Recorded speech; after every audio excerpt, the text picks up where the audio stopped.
ഇതൊരു വളരെ important video ആണ്. എബ്രോഡ് പോയി പഠിക്കണം എന്ന ആഗ്രഹം മനസ്സിൽ വെച്ച് നടക്കുന്ന ഒരുപാട് പിള്ളേർ ഈ വീഡിയോ കാണുന്നുണ്ടാവും. അവരുടെ പാരൻസ് ചിലപ്പോൾ കാണുന്നുണ്ടാവും, ഇല്ലെങ്കിൽ നിങ്ങളുടെയൊക്കെ റിലേറ്റീവ്സോ ഫ്രണ്ട് ലിസ്റ്റിലൊക്കെ ആരെങ്കിലും ഒക്കെ പുറത്ത് പോയി പഠിക്കണം എന്നുള്ള ആഗ്രഹത്തിൽ നടക്കുന്നുണ്ടാവും. അവർക്ക് മാക്സിമം നിങ്ങൾ ഷെയർ ചെയ്ത് കൊടുത്തോ. ബിക്കോസ് ഏത് രാജ്യത്ത് വേണമെങ്കിൽ പോയിക്കോ, ഓക്കെ. പക്ഷെ ആ രാജ്യം സേഫാണ് നിങ്ങൾക്ക് ജീവിക്കാൻ എന്നുള്ളതും കൂടി നിങ്ങൾ ഉറപ്പ് വരുത്തണം. ആ രാജ്യത്ത് വെച്ച് നിങ്ങൾക്ക് എന്തെങ്കിലും സംഭവിച്ചു കഴിഞ്ഞാലോ, അല്ലെങ്കിൽ ആ രാജ്യത്ത് വെച്ചിട്ട് നിങ്ങളെങ്ങനെയെങ്കിലും ലൈക്ക് ആരെങ്കിലും വന്ന് അറ്റാക്ക് ചെയ്താലോ, അല്ലെങ്കിൽ നിങ്ങളല്ല നിങ്ങളുടെ ഫ്രണ്ട്സിന് എന്തെങ്കിലും ഒരു സിറ്റുവേഷൻ വന്നാലോ, ആ രാജ്യത്തെ നിയമവും പോലീസും സിസ്റ്റവും കംപ്ലീറ്റ്ലി നിങ്ങളെ സപ്പോർട്ട് ചെയ്യും എന്നുള്ളത് നിങ്ങൾ ഉറപ്പ് വരാതെ നിങ്ങൾ കയറി പോകാൻ പാടില്ല. പാരൻസിനോടാണ് പറയുന്നത്. കുട്ടികൾ പലരും പുഷ് ചെയ്യും, പല യൂണിവേഴ്സിറ്റി, പല രാജ്യം, അവിടെ പൈസ കുറവാണ് പലതും പറയും, പല കൺസൾട്ടൻസി പോവും. കൺസൾട്ടൻസിയിലുള്ളവർ അവരെ യൂഷ്വലി എന്താ ചെയ്യുക, അവർക്ക് മാക്സിമം കാൻഡിഡേറ്റ്സിനെ കയറ്റി വിടണം. അതുകൊണ്ട് അവർ ഏതെങ്കിലും ഒരു രാജ്യത്തിൻ്റെ പേരും പറഞ്ഞ് കയറ്റി വിടാൻ നോക്കും. യു ഷുഡ് മേക്ക് ഷുവർ നിങ്ങളെ കുട്ടി ആ രാജ്യത്ത് സേഫ് ആണെന്നുള്ളത്. ഏത് സിറ്റുവേഷൻ വന്നാലും ആ രാജ്യം നിങ്ങളെ മകനെയോ മകളെയോ പ്രൊട്ടക്റ്റ് ചെയ്യും എന്നുള്ളത് നിങ്ങൾ ഉറപ്പ് വരുത്താതെ കയറ്റി വിട്ട് കഴിഞ്ഞാൽ പണിയാണ്. ഓക്കെ, ഞാനിവിടെ പറയാൻ പോകുന്നത് ലാറ്റ്വിയ എന്ന് പറഞ്ഞിട്ടുള്ള ഒരു കൺട്രി, യൂറോപ്യൻ കൺട്രിയാണ്. ലാറ്റ്വിയ എന്ന് പറഞ്ഞ കൺട്രിയിൽ ഈ ഫോട്ടോയിൽ കാണുന്ന പയ്യൻ, ഓക്കെ, മിസ്റ്റർ ആൽബിൻ ഷിൻഡോ, 19 വയസ്സുള്ള പയ്യനാണ്. മറൈൻ എഞ്ചിനീയറിംഗ് പഠിക്കാൻ പോയതാണ്. ഈ പയ്യൻ ഫ്രണ്ട്സിൻ്റെ കൂടെ ഒരു തടാകത്തിൽ അവിടെ നീന്താൻ പോയി അവിടെ മുങ്ങി മരിച്ചു. ഓക്കെ, ബോഡി പോലും ഇതുവരെ കിട്ടിയിട്ടില്ല.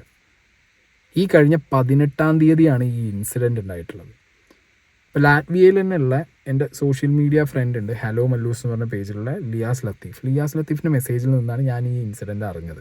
പിന്നെ അതിനുശേഷം ലാറ്റ്വിയയിൽ നിന്ന് ഒരുപാട് കുട്ടികൾ എനിക്ക് കണ്ടിന്യൂസ്ലി മെസ്സേജ് അയക്കുകയായിരുന്നു ഇന്നലെ മുതൽ. അവർ പറയുന്നത് ചേട്ടാ ഞങ്ങൾക്ക് പേടിയാവുകയാണ്.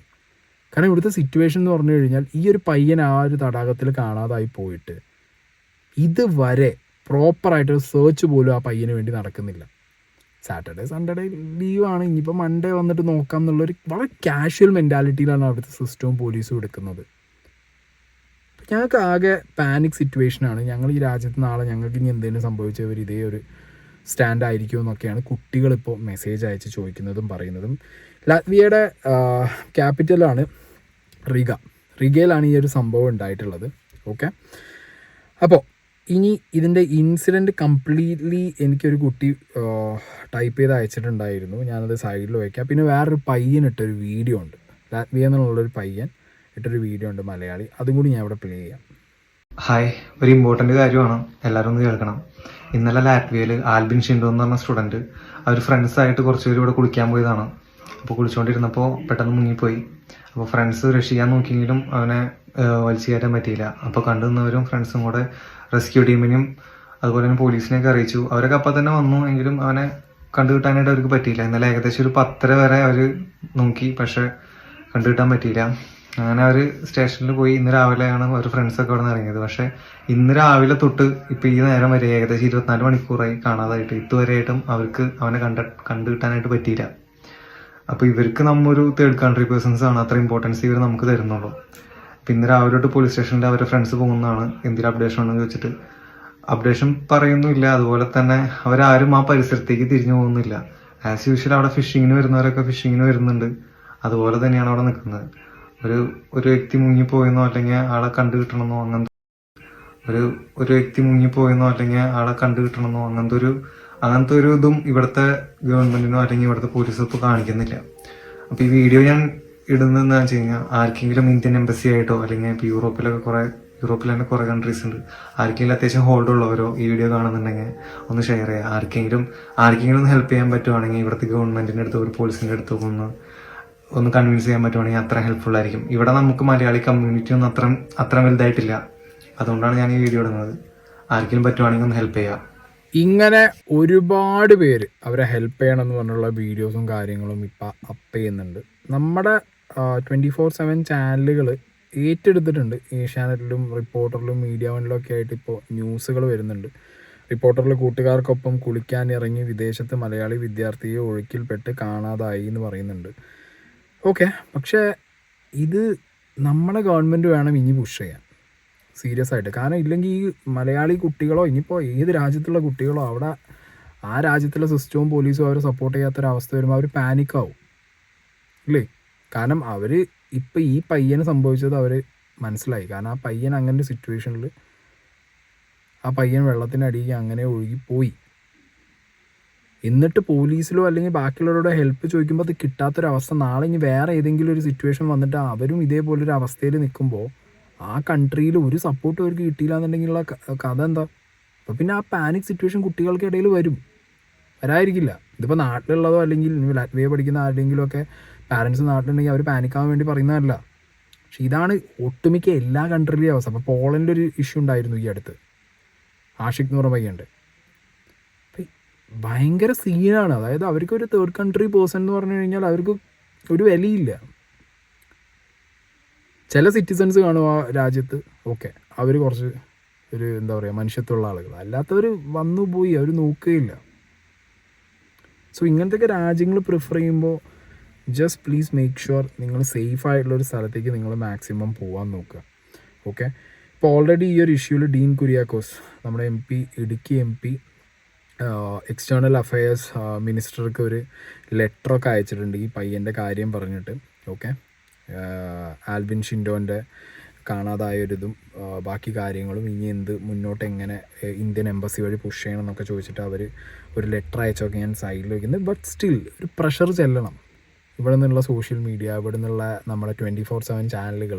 പിന്നെ ഇതിലൊക്കെ ഉപരി ഞാൻ പറയുന്നത് എന്താണെന്ന് വെച്ച് കഴിഞ്ഞാൽ, നമ്മളവിടുന്ന് പഠിക്കാൻ പോകുന്ന കുട്ടികളും നിങ്ങളെന്താ പറയുക, നിങ്ങൾ പഠിക്കാൻ പോകും, നോ വറീസ്. പക്ഷെ നിങ്ങൾക്ക് അറിയാത്തൊരു രാജ്യവും സ്ഥലമാണ്. ഓക്കെ, പഠിക്കാൻ പോയ സ്ഥലത്തിന് കംപ്ലീറ്റ്ലി നമുക്ക് നമ്മളെ സ്വന്തം നാട്ടിൽ തന്നെ തോടും പുഴയും സ്ഥലങ്ങളൊന്നും പെട്ടെന്ന് മനസ്സിലാവില്ല. എത്രയോ ചാടിയ പുഴയോ തോടും ആണെന്നുണ്ടെങ്കിൽ പോലും ചില സമയത്ത് അതിൻ്റെ ചളി ചിലപ്പോൾ കൂടാം, ചിലപ്പോൾ ഒഴുക്ക് കൂടാം, വെള്ളം കൂടുതലായിരിക്കാം പുഴയിൽ. സോ വാട്ടർ ബോഡീസിലൊക്കെ ഇറങ്ങുമ്പോൾ ഭയങ്കര ഡേഞ്ചറാണ്. ഈ ഒരു പെർട്ടിക്കുലർ കേസിൽ എനിക്ക് ഒരുപാട് കുട്ടികൾ മെസ്സേജ് അയച്ചു. ഒരുപാട് കുട്ടികളുടെ അടുത്തുനിന്ന് ഞാൻ ഈ ഒരു ഇൻസിഡൻറ്റിന് തന്നെ ഓരോ വേർഷൻസ് ഞാൻ കേട്ടു. 5 or 7 കുട്ടികൾ ഒന്നിച്ചിട്ടാണ് ഇവിടെ പോയിട്ടുള്ളത്. ഒരു ബർത്ത്ഡേ സെലിബ്രേഷൻ്റെ ഭാഗമായിട്ടാണ് ഇവർ ഈ ഒരു ലേക്കിൽ കുളിക്കാൻ ഇറങ്ങിയതെന്നാണ് പറയുന്നത്. ചിലർ പറയുന്നത് ഒരു റെസ്ട്രിക്റ്റഡ് ലേക്കാണ്, അവിടെ ഇറങ്ങാൻ പാടില്ല എന്നാണ്. ചിലർ പറയുന്നു അല്ല, റെസ്ട്രിക്ഷൻസ് ഒന്നുമില്ല, അവിടെ ഇറങ്ങാൻ പാടുമെന്ന് പറയുന്നത്. ബട്ട് എന്താണെങ്കിലും നമ്മൾ അറിയാത്തൊരു രാജ്യത്ത് ചെല്ലുന്നു, ആ രാജ്യത്തിൽ അറിയാത്തൊരു water don't risk your life. Okay, ഇനി ഈ ഒരു ഇൻസിഡൻറ്റിനെ കുറിച്ചിട്ട് അവിടെ ഒപ്പം ഈ സംഭവം നടന്ന സമയത്ത് ഈ 5 or 7 കുട്ടികളുടെ കൂട്ടത്തിൽ ആൽബിൻ്റെ കൂടെ ഉണ്ടായിരുന്നൊരു പയ്യൻ ഇൻസിഡൻറ്റ് കംപ്ലീറ്റ്ലി പറയുന്നുണ്ട്. ഞങ്ങൾ 6 പേരുണ്ടായിരുന്നു. അപ്പം 2 പേര് കുളിക്കാൻ ഇറങ്ങി, 2 പേര് അപ്പുറത്തോട്ട് നീന്തി. അപ്പോൾ ആഷ്ലി പ്രിൻസും ആഷ്ലി നസീർ എന്ന് പറഞ്ഞൊരു ഫ്രണ്ടാണ് ആദ്യം നീന്തിയത്. പിന്നെ ടിജോ എന്ന് പറഞ്ഞൊരു ഫ്രണ്ടും മെഷാക്ക് എന്ന് പറഞ്ഞ ഫ്രണ്ടും രണ്ടാമത് നീന്തി. അപ്പോൾ ആൽബിൻ എൻ്റെ അടുത്ത് പറഞ്ഞു നമുക്കും ഇറങ്ങാം, നമുക്കും അപ്പുറത്തേക്ക് പോയാലെന്ന് ചോദിച്ചു. അപ്പം ഞാൻ ആദ്യം പറഞ്ഞു എടാ വേണ്ട, നമുക്ക് പോകണ്ടെന്ന് പറഞ്ഞു. അപ്പോൾ അവൻ പറഞ്ഞു വരാൻ പറഞ്ഞു. അപ്പോൾ ഞാൻ ഇറങ്ങി പതിയെ നീന്തി തുടങ്ങി. ഞാൻ വിചാരിച്ച അവൻ എൻ്റെ കൂടെ ഉണ്ടായിരിക്കുന്ന, പക്ഷേ തിരിഞ്ഞോക്കിയപ്പോൾ അവൻ ഉണ്ടായില്ല. അപ്പോൾ അവൻ പറഞ്ഞു നീ പൊക്കോ, ഞാൻ എൻ്റെ ഫോണൊന്ന് സേഫ് ആക്കിയിട്ട് വരാമെന്ന് പറഞ്ഞു. ഞാനപ്പോൾ പതിയെ നീന്തി അക്കരയിലേക്ക് ചെന്നൊരു 10 minute കഴിഞ്ഞപ്പോൾ അവൻ അവിടുന്ന് വിളിച്ചു ഞാനും വരുന്നു എന്ന് പറഞ്ഞു. അപ്പോൾ ഞങ്ങൾ പറഞ്ഞു വേണ്ട വരണ്ട, ഒറ്റയ്ക്കല്ലുള്ളൂ വരണ്ടെന്ന് പറഞ്ഞു. പക്ഷെ അവൻ പറഞ്ഞു ഞാനും വരിക, നിങ്ങൾ നോക്കി നിന്നോളാൻ പറഞ്ഞു. ഇവിടുന്ന് അവൻ നീന്തി തുടങ്ങി. നല്ല സ്പീഡിലാണ് നീന്തി, നല്ല എഫേർട്ട് ഇട്ട് നീന്തി. ഏകദേശം സെൻറ്ററിൽ എത്തിയപ്പോഴത്തേക്കും ആള് ഭയങ്കരമായിട്ട് ടയേർഡായി, ഞങ്ങൾക്ക് മനസ്സിലായി. അപ്പോൾ അവനോട് വിളിച്ചാൽ പെട്ടെന്ന് വരാൻ പറഞ്ഞു. പക്ഷെ അത് കഴിഞ്ഞിട്ട് ആൾ നീന്തുന്നുണ്ടായിരുന്നു. ഞാനും ആഷ്ലി എന്ന് പറഞ്ഞ ഫ്രണ്ടുമാണ് അവനെ പിടിക്കാൻ വേണ്ടി നീന്തിയത്. ഞാൻ ആദ്യം അവൻ്റെ അടുത്ത് ചെന്നു. അപ്പോഴത്തേക്കും ആള് ശരിക്കും അടുത്ത് വെള്ളത്തിലോട്ട് മുങ്ങി തുടങ്ങിയിട്ടുണ്ടായിരുന്നു. ഞാനാണ് അവൻ്റെ മുടിയിൽ പിടിച്ച ഏകദേശം അവിടം വരെ അവനെ വലിച്ചു കൊണ്ടുപോയി. അപ്പോഴത്തേക്കും അവൻ ബാക്കിലേക്ക് ജസ്റ്റ് ഒന്ന് ആഞ്ഞപ്പോൾ ഞാൻ വെള്ളത്തിൽ മുങ്ങി, എൻ്റെ വായിലും മൂക്കിലൊക്കെ വെള്ളം കയറി, കണ്ണിലാക്കി ഇരുട്ടും കയറി. അപ്പം ഞാൻ അവൻ്റെ ബാക്കിലേക്ക് പോയി. അപ്പോൾ പ്രിൻസ് അവനെ പിടിച്ചു. അപ്പം അവൻ താഴ്ന്ന് കണ്ടിട്ട് ഞാൻ വെള്ളത്തിലെടുത്ത് താഴ്ന്നു നിന്നിട്ടും ഞാൻ അവനെ 2 ഇങ്ങനെ പിള്ളേരെ പൊക്കണ പോലെ അവനെ പിടിച്ച് ലിഫ്റ്റ് ചെയ്ത് അവനെ ബ്രീത്ത് അടിപ്പിച്ചു. ഞാൻ താഴ്ന്നു പോയി. പിന്നെ എനിക്കൊന്നും ഓർമ്മയില്ല, ഞാൻ എനിക്ക് ബ്ലാങ്ക് ഔട്ടായി പോയി. പിന്നെ പ്രിൻസാണ് പറഞ്ഞ അവനെ ബാക്കിലേക്ക് ലിഫ്റ്റ് ചെയ്ത് കയറ്റിയതും. അപ്പോൾ അൺകോൺഷ്യസ് ആയതുകൊണ്ട് ബോഡി വെയിറ്റ് ഇരട്ടിയായി. അപ്പം അവൻ ആൽബിൻ പതിയെ താഴാൻ തുടങ്ങി. അപ്പം ഞാൻ ഏകദേശം ആ സമയത്ത് അപ്പുറത്തേക്ക് ചെന്നു. എന്നിട്ട് പ്രിൻസ് പറഞ്ഞു അവൻ വെള്ളത്തിൻ്റെ അടിയിലിട്ട് പോയിട്ടും പ്രിൻസിൻ്റെ കയ്യിൽ ഇങ്ങനെ പിടിച്ചിട്ടുണ്ടായി. പക്ഷേ പ്രിൻസ് പിടിക്കാൻ നേരം ആള് താഴത്തേക്ക് പോയി. ആ സമയത്ത് ഒരു ബോട്ട് വന്നു. 1 മിനിറ്റ് നേരത്തെ ആ ബോട്ട് വന്നിരുന്നെങ്കിൽ അവനെ നമുക്ക് രക്ഷിക്കായിരുന്നു. പക്ഷെ ആ ബോട്ട് വന്നുകൊണ്ട് ബാക്കി 3 പേരും ജീവൻ രക്ഷിക്കാൻ പറ്റി. ഇതാണ് ഒപ്പം ഉണ്ടായിരുന്ന സുഹൃത്ത് എക്സ്പ്ലെയിൻ ചെയ്യുന്നത്. എനിക്ക് ഈ എക്സ്പ്ലനേഷൻ കേട്ട സമയത്ത് സത്യം പറഞ്ഞു കഴിഞ്ഞാൽ നല്ല സങ്കടമാണ് വന്നത്. കാരണം നമ്മുടെ നാട്ടിലൊക്കെയാണ് ഇപ്പോൾ ഒരു പയ്യൻ എങ്ങനെ വെള്ളത്തിനടിയിൽ മുങ്ങിപ്പോയ ഒരവസ്ഥ അറിഞ്ഞെന്നുണ്ടെന്നുണ്ടെങ്കിൽ അറ്റ്ലീസ്റ്റ് നമ്മൾ ആ ബോട്ടിലുള്ളവർ ചാടി നോക്കും പയ്യൻ അവിടെ. ഇത് ഓക്കെ, അവർ വന്നവർ ഒപ്പമുള്ളവർ രക്ഷിച്ചു. ഞാൻ സിറ്റുവേഷനിൽ ഇവരും ഈ പറഞ്ഞ ഒരു അൺകോൺഷ്യസ് ആയിട്ടുള്ള ഒരു സമയത്താണാവോ ഇവർ രക്ഷിച്ച്, ഇവരത് പറഞ്ഞില്ലേ ആവോ ഈ പയ്യനെ കാണാനില്ല എന്നുള്ളത്, അതൊന്നും അറിയില്ല. അതൊക്കെ ഇനിയിപ്പോൾ അറിയാം, നമുക്ക് അന്വേഷണവും കാര്യങ്ങളും ഇനി അവിടെ നടക്കുമോ ഇല്ലയെന്ന് പോലും ഉറപ്പില്ല. യാച്ചൊക്കെ വരുന്ന ഒരു ലേക്കിൻ്റെ ഏരിയ എന്നാണ് പറഞ്ഞത്. അപ്പോൾ അതിന് വേണ്ടി ഡെപ്ത് കൂട്ടാൻ വേണ്ടിയിട്ട് അവിടെ കുറേ അവർ മാന്തി അതിൻ്റെ ഡെപ്ത് കൂട്ടി വെച്ചിട്ടുണ്ട്. അതുകൊണ്ട് തന്നെ ചളിയും കാര്യങ്ങളൊക്കെ കൂടുതലാണെന്നാണ് അവിടെ നിന്നുള്ള കുറേ കുട്ടികൾ മെസ്സേജ് അയക്കുമ്പോൾ പറഞ്ഞിട്ടുണ്ടായിരുന്നത്. എന്താണെങ്കിലും പ്രോപ്പറായിട്ടുള്ളൊരു റെസ്ക്യൂ അവിടെ നടന്നിട്ടില്ല. ഓക്കെ, പോലീസിൽ ഇൻഫോം ചെയ്ത് കുറേ അധികം കഴിഞ്ഞിട്ടാണ് പോലീസ് വരുന്നത്. അവിടെയുള്ള നോർമൽ ആളുകൾ, അവിടുത്തെ സിറ്റിസൺസ്, അവരടക്കമുള്ളവർ ഒരു മൈൻഡും ഇല്ലാത്ത രീതിയിലുള്ള പ്രവൃത്തിയാണ് ചെയ്തതെന്നാണ് ഒപ്പമുള്ള കുട്ടികൾ മെസ്സേജ് അയക്കുമ്പോൾ പറയുന്നത്. പിന്നെ ഈ പറഞ്ഞ പോലെ സാറ്റർഡേ സൺഡേ ഒക്കെ ലീവാണ്, മൺഡേ വന്നിട്ട് ബാക്കി നോക്കാമെന്നൊക്കെ പറയുമ്പോൾ അവരുടെ ഒരു മൈൻഡ് സെറ്റ് ചിലപ്പോൾ 2 ദിവസം ആയല്ലോ, 3-ാമത്തെ ദിവസം എന്താണെങ്കിലും ബോഡി വരും. അപ്പോൾ ആ ഒരു മെൻറ്റാലിറ്റി അവർക്കുള്ളൂ, ഇത്രയേ അവർ കൺസിഡർ ചെയ്യുന്നുള്ളൂ. ആ രാജ്യത്ത് പഠിക്കാൻ വന്ന വേറൊരു രാജ്യത്തെ കുട്ടികൾ അവർ അത്രയും കൺസിഡർ ചെയ്യുന്നുള്ളൂ. കാരണം അവരുടെ മൈൻഡിൽ ചിലപ്പോൾ റെസ്ട്രിക്റ്റഡ് ഏരിയയിൽ വന്നിട്ടല്ലേ ഈ ചിന്താഗതിയായിരിക്കാം. ഇങ്ങനെയുള്ള രാജ്യങ്ങളിലേക്ക് ദയവ് ചെയ്തിട്ട് മക്കളെ പഠിക്കാൻ വിടാതിരിക്കും. ഇനി ഇല്ല, നിങ്ങളുടെ അവസ്ഥ വെച്ചിട്ട് നിങ്ങൾക്ക് കുറച്ച് പൈസ കുറവുള്ളൊരു രാജ്യത്ത് പോയി പഠിക്കാം, നിങ്ങൾക്ക് എന്തായാലും പുറത്ത് പോയി പഠിക്കണം, എന്നാൽ കുറച്ച് പൈസ കുറവുള്ള രാജ്യത്ത് പോയി പഠിക്കാമെന്ന് വെച്ചാൽ പോയി എന്ന് വിചാരിച്ചോ. പോവുക, പഠിക്കുക, ജോലി ചെയ്യുക, അവനവൻ്റെ ആക്ടിവിറ്റീസ് കാണിക്കുക. അവനൊരു പരിചയമില്ലാത്ത സ്ഥലത്തൊക്കെ പോവാതിരിക്കുക മാക്സിമം. പ്രത്യേകിച്ച് ഇങ്ങനത്തെയുള്ള വാട്ടർ ബോഡീസിലൊന്നും പോയി ചാടാതിരിക്കുക. ദയവേത് ഇങ്ങനത്തെ പരിപാടികൾ കാണിക്കാതിരിക്കുക. കാരണം സ്വന്തം രാജ്യത്തെ നമ്മൾ പലരും സേഫ് അല്ല, പല സിറ്റുവേഷൻസും നമ്മൾ പോയി കൊടുക്കും. വേറൊരു രാജ്യത്തെ അവസ്ഥ ഒന്ന് ആലോചിച്ച് നോക്കപ്പോൾ. So please don't do this. പുറത്ത് പോകുന്നവർ ഞാൻ പറഞ്ഞല്ലോ, പ്ലീസ് മേക്ക് ഷുവർ ആ രാജ്യത്ത് നിങ്ങൾക്ക് പ്രോപ്പറായിട്ട് സപ്പോർട്ട് കിട്ടും എന്നുള്ളത് നിങ്ങൾ ഉറപ്പ് വരുത്താതെ പോകരുത്. ഇതിപ്പോൾ ഈ ഒരു ഇൻസിഡൻറ്റ് ഉണ്ടായപ്പോൾ ലാത്വിയയിലെ മൊത്തം കുട്ടികളും പാനിക്കാണ്.